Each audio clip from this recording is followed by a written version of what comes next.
AI neboli firma, co založila ChatGPT nebo vytvořila, teďka buduje, dejme tomu druhý LinkedIn a bude to konkurence tehdejšího nebo tohohle LinkedInu.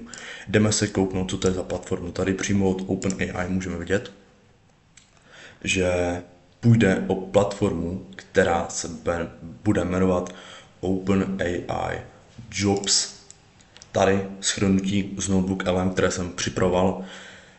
Jaký je vlastně účel celé platformy? Hlavním účelem je nabrat lidi, kteří rozumí umělé inteligenci a dejme tomu zaškolovat firmy.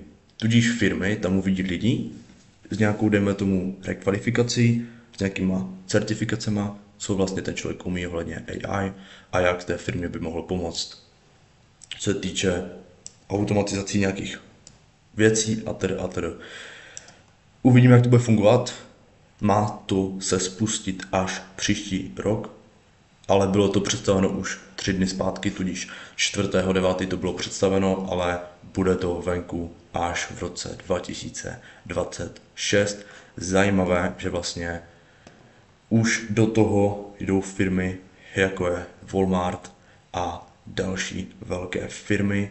Nějaký hlavní cíl tohodle by měl být vlastně zaškolení 10 milionů Američanů, což vlastně OpenAI chce.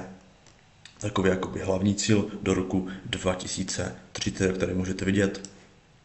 A za mě to bude velmi zajímavý. Vím, že OpenAI chce prostě udělat to, ať každá firma využívá efektivně AI, ať prostě celý biznis, celé, dejme tomu, podnikání, celý trh ekonomický roste rychleji, tudíž dobrý krok od OpenAI a uvidíme, co to bude, nebo jak to bude vypadat příští rok. Tohle je taková rychlá novinka, tudíž jestli jste tady noví, dejte mi odběr, protože tyhle novinky na českém internetu, co se týče AI, ještě neuvidíte, protože tohle, co tady vydáváme, je úplně aktuální ze světa